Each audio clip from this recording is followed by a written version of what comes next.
Hello guys, and welcome to Right VIP the Right Shit channel. My name's Serge, and in today's video I'm going to be talking about my plan. How do I plan to get to my ultimate dream of actually just doing the things I want, not necessarily to make money, but basically just to live a life of joy, doing something that I enjoy. There's a lot of joy in that, right? So there must be something, right? But in recent videos, if you haven't watched them, you could go back and you watch them. So the question that I ask everybody, and hopefully you respond in the comment section, or at the very least you just ask that to yourself and you get the ball rolling on actually thinking for yourself. And the question is, if you had all the money that you needed to cover all of your life's necessities, like your rent, your mortgage, your car payment, have money for bills, maybe a little money left over, but basically your needs are covered, what would you do with your time then? If all of those things was covered, what would you do? Okay, and so whatever that is for you, that's going to be different for everybody, right? So only you know what you want to do, and that's important for you to know, because you don't want to go living your life living somebody else's dream, not yours, but for you only pay rent, mortgage, or whatever, and really you don't get nothing out of your life, because life is limited, life is short, life is precious, and you don't want to be wasting your life just having a job, unless that's the job that you want and that's the way you want to do about it. Like, it's just not me. Okay. So when I ask myself that question, I'm thinking like, look, all my bills are paid, everything's good, what am I doing? All right, well, in that case, I want to have my own shop, and I don't want to work on customers' vehicles. I want to work on vehicles for myself. I want to build car projects, like I'm talking about, like maybe build a race car, or maybe like a drag car, so you could take it to the races and actually have fun with it. Also enjoy the process of building it, looking at it like a piece of art and something that you have created, to be proud of something, for yourself, like not to show off. And maybe you share the experience with somebody else, not to show off and show how cool you are because you built such a thing, but to be able to enjoy the fact that you did that, you were able and willing and had that ability and the tools and everything to be able to do that, right? That very thing that you want to do, because you had the freedom to do it. And ultimately you need to have freedom first, and how do you get that freedom is what's important. This is something that we want to talk about, like in this video. But for me, it's basically still working with my hands.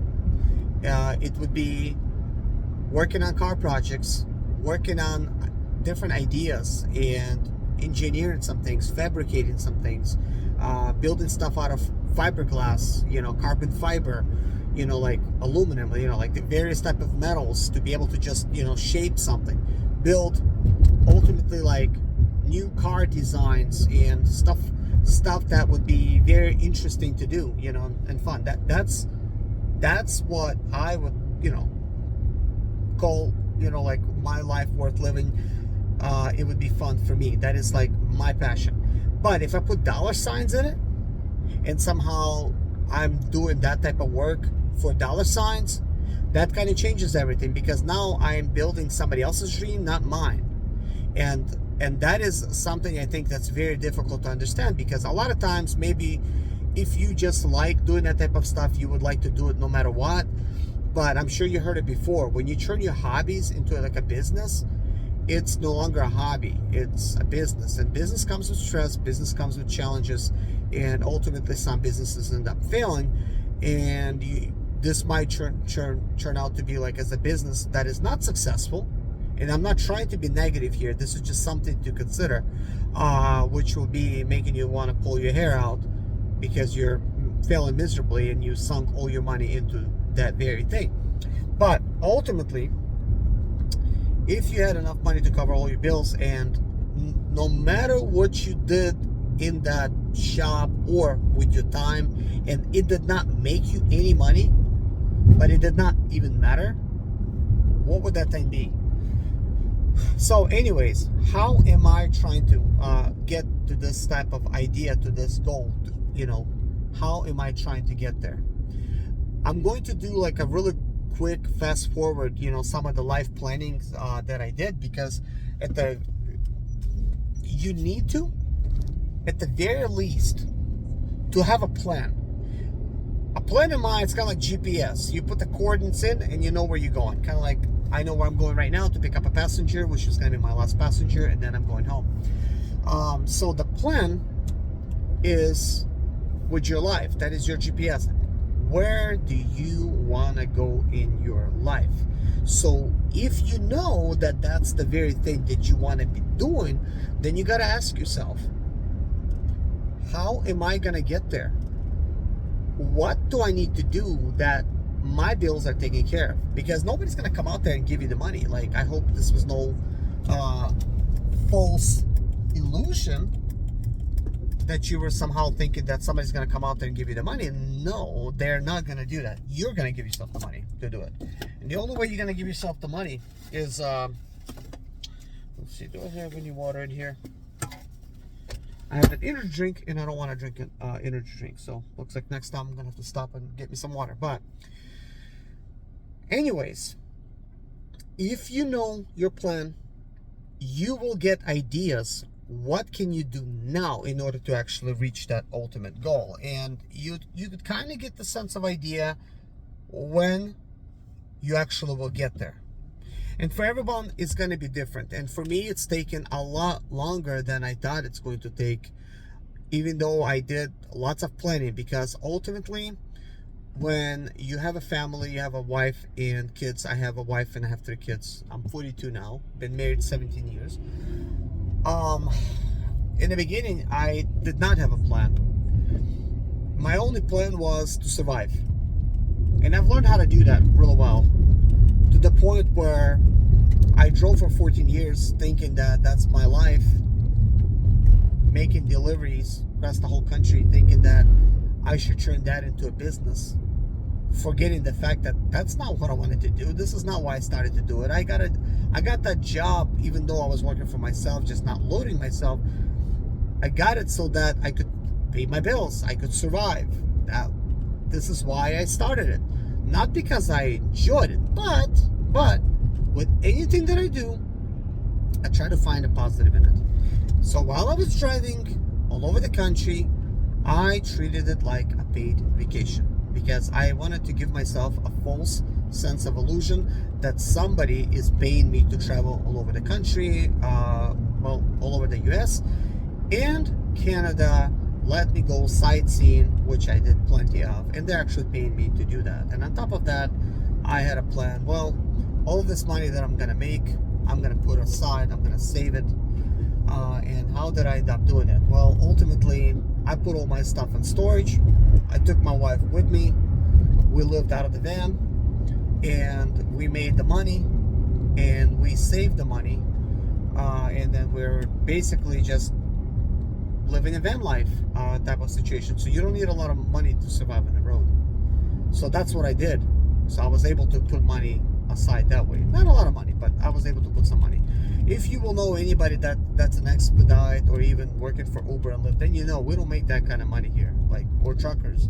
It just seems like it's a lot of money, especially for truck drivers, but it's really not a lot.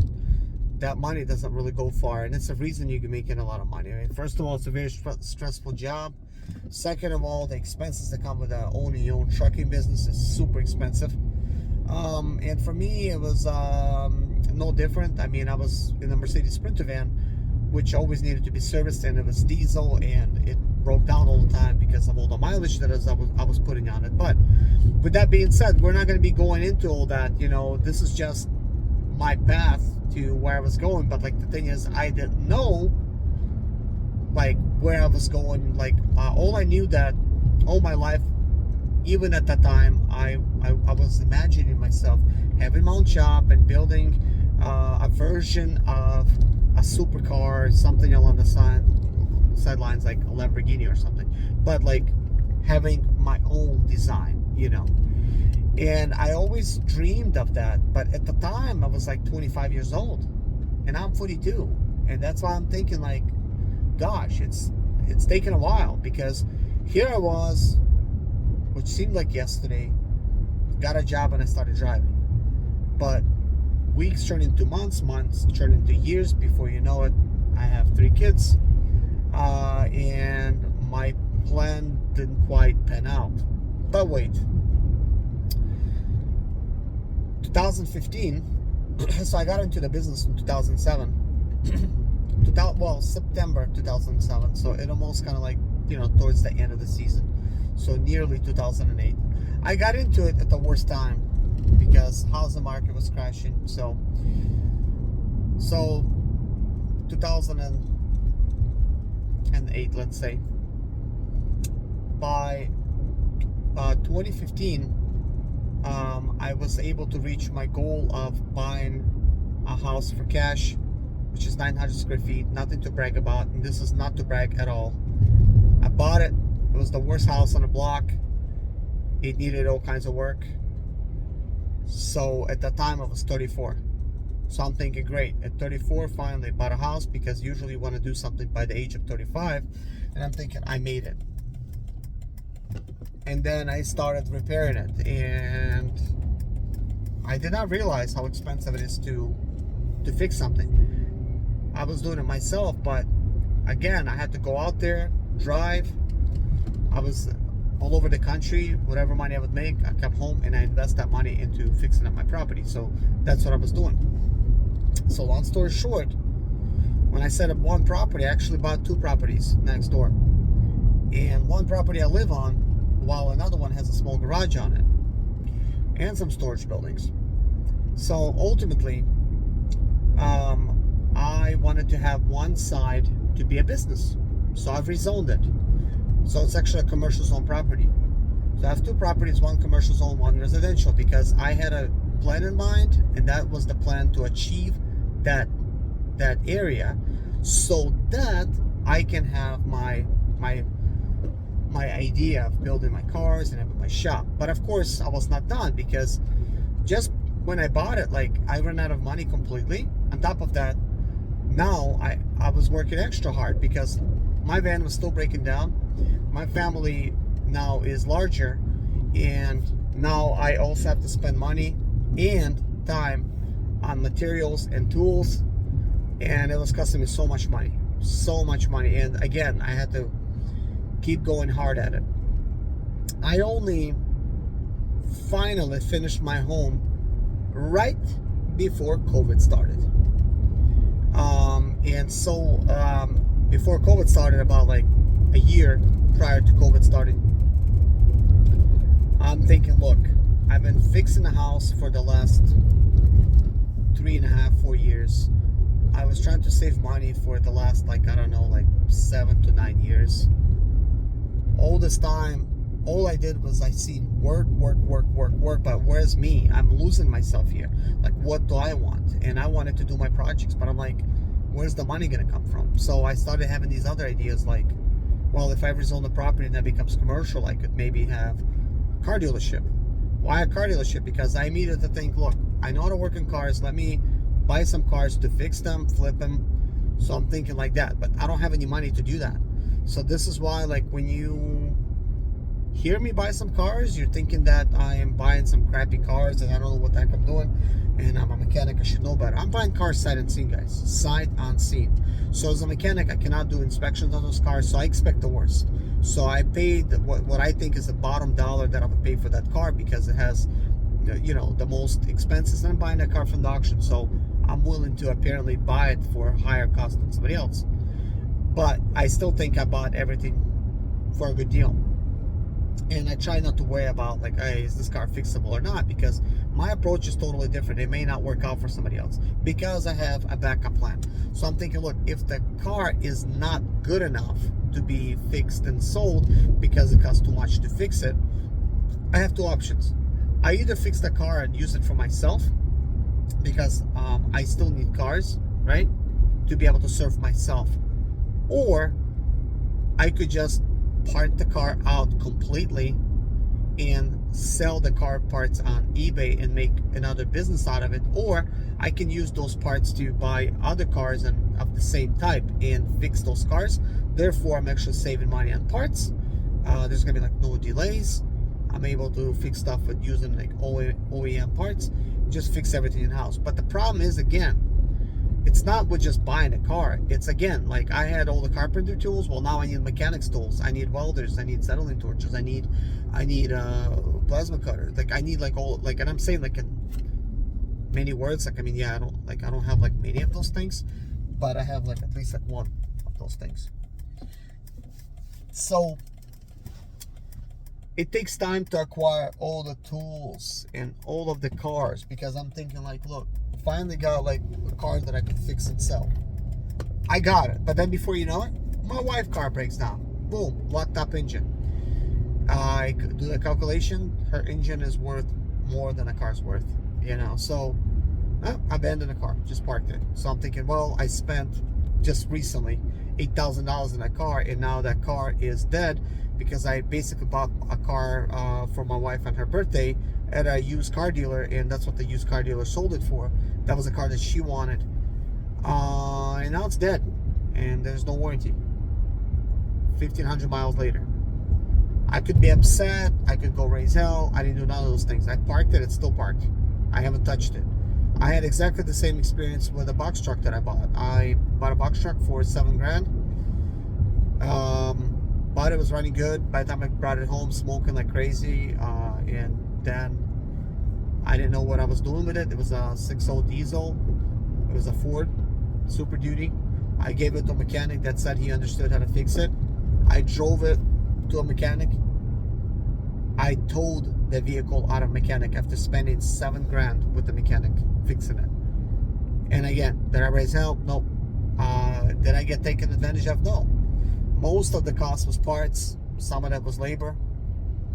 He did what he did, but the car did not even run afterwards. You know, so that's not the way the cars would come to me, though. I would feel responsible to fix it, but ultimately, I sunk a lot of money into that box truck, and I ended up parking it. There's a lot of cars like that that I have that I just lost a lot of money on. So I don't have a lot of money to sink into stuff. So that very money that I had was the last money that I had, and the only reason I bought it, because I thought I could buy it and use it for business and actually make money. But I failed. Did I stop and cried about it? Nope, I didn't. I get back to the drawing board. I keep going. So I learned not to really worry, especially about cars that's like $1,500, $1,000 cars at car auctions, because I know that the car is worth more in parts than it's actually worth fixed. So I'm not too worried about it. So I try to buy cars that make sense. Some stuff I bought just to see if I can buy it for a various price, or for a project, or for parts. And, you know, that's how I ended up with 34 cars. Like I just, you know, that's just a long story short. So I have lots of cars. Now recently I picked up a lot of tools, and again, I hate to say it, like I hate to say it because it's gonna make me sound like I'm an idiot, right? But when I got this job as a service technician, I had a lot of tools, like specialty tools that, you know, I've been buying over the years, right? But I felt under maybe peer pressure or whatever that I needed to have tools that was just as good as everybody else at the job, but not Snap-on, not Matco or whatever. So I went to Harbor Tools and I bought a lot of the tools that they had, second sets, and I put that stuff on credit cards. And I'm not proud of it. I hate that. But ultimately I did that to be able to have just enough tools. And on that note, guys, this video comes to an end. I will continue talking about what am I doing to get further into my life. I'll see you guys in the next video. Bye-bye.